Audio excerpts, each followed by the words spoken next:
Quello che ci lascia più amareggiati è questa accusa di razzismo o di discriminazioni all'interno del locale, quando comunque in 11 anni, in 11 stati di gestione, questi problemi non ci sono mai stati. E lo sfogo del titolare dello stabilimento di Sottomarina di Chioggia, chiuso per 15 giorni con provvedimento del questore di Venezia per l'escalation di episodi razzisti e violenti registrati nel locale balneare, così nella nota.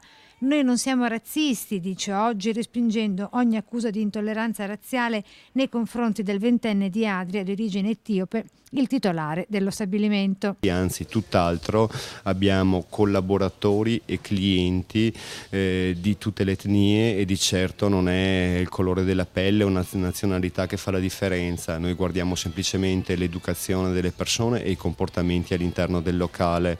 Di 50 dipendenti che abbiamo, appunto 15 sono extracomunitari e 12 sono africani marocchini. Di conseguenza darci dei razzisti è una cosa che ci fa un infinito male, molto di più del danno economico di questa chiusura. E sull'episodio di violenza del 3 agosto scorso, quando un 43enne spintonato dai buttafuori con calci e pugni avrebbe subito la frattura del perone e della mascella per 30 giorni di prognosi, si esprime così. Dalle varie testimonianze si sta cercando di capire se questa persona è stata colpita da uno dei buttafuori piuttosto che dal gruppo di ragazzi con cui aveva avuto una discussione.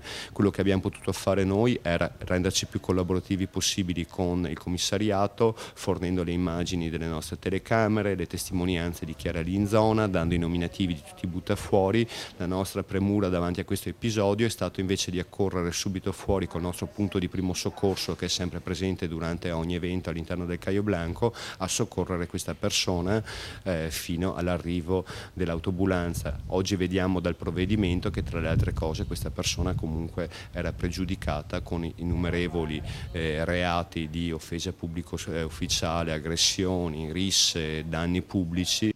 L'amarezza nell'apprendere fatti a noi sconosciuti, replica infine. Dove sembrerebbe che l'agenzia di security a cui ci appoggiamo da moltissimi anni e dove prima d'ora non avevamo mai avuto dei problemi abbia temporeggiato nel fare entrare un ragazzo di origini straniere.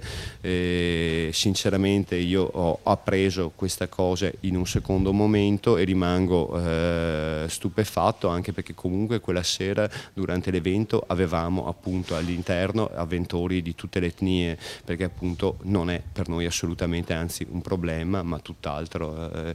Quindi non riusciamo a capire questa dinamica di questo problema razziale che c'è stato.